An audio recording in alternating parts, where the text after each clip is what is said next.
Welcome to the Parsha Perspective. Each week, we will delve deep in a weekly Torah portion to find a practical and insightful way to enhance your daily life.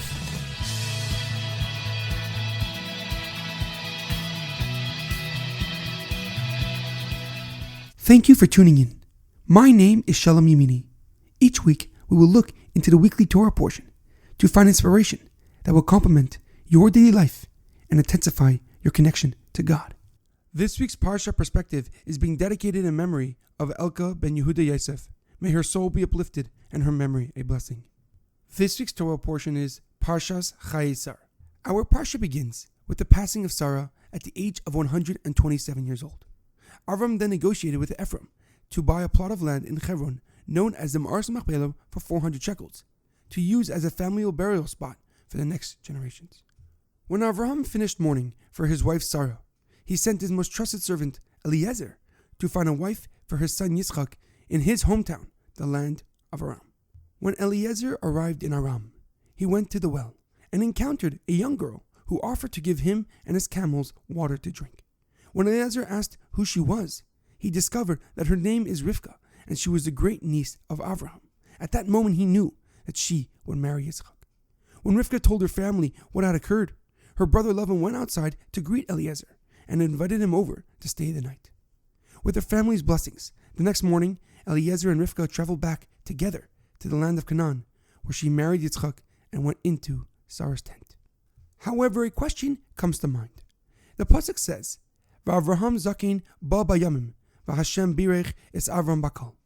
Avram was old and advanced in his days, and God had blessed Avram with everything. Rashi writes that the word bakal, everything, has the same numerical value as the word ben, which is 52. He explains that now Avram indeed had everything. He had physical wealth, a profound relationship with God, and now a child to continue on his legacy. However, Rashi does not address the obvious question on the pasuk. It says, "V'Avraham zaken ba bayamim," that Avram was old and advanced in his age. It's repeating itself. Why does the Torah, which is usually very clear and concise with its wording, tell us twice that Avram was old and advanced in his age? One of the many answers that is brought down is in the Midrash. They explain that the reason that the Torah reiterates itself, for Hashem had regifted Avram and Sarah their youth in order to give birth to Yitzchak. As the pasuk says in Vayera, that when Sarah overheard the angels notifying her husband that she will have a child, she laughed. As the pasuk says, "Vatitzchak Sarah bekirba, lemor, acharai bilti hiyos li adayna, va'adayni zakin." Sarah laughed to herself and said, "that now that I am worn out, shall I have my heart's desires? My husband is old." However, now it is 37 years later, and Avraham Avinu's age was catching up to him once again. However, the Lubavitcher Rebbe brings down a more profound explanation. The meaning of Ba Bayamim, advanced in his days, does not mean a description of the numbers of years of Avraham's life, but how he lived his days.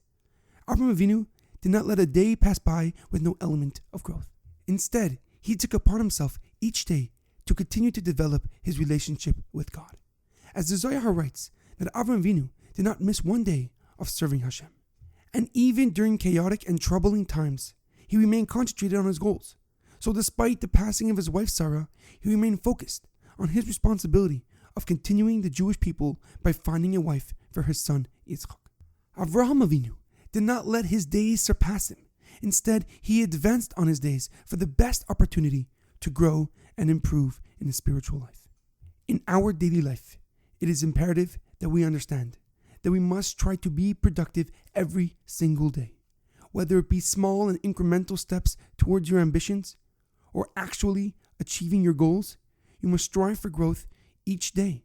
For then you will start accomplishing achievements beyond your wildest expectations and unlock the potential of mankind. There's an amazing quote that I once heard.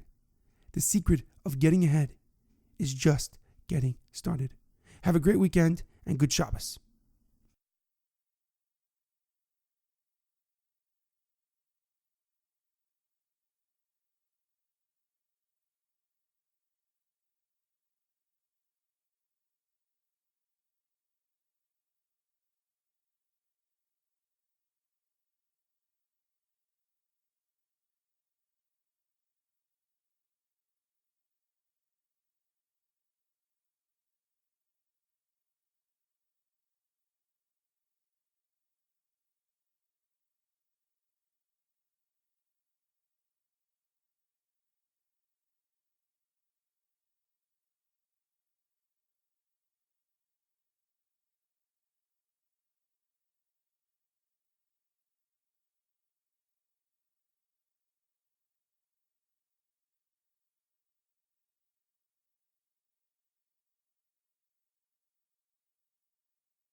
Thank you for tuning in to the Parsha Perspective.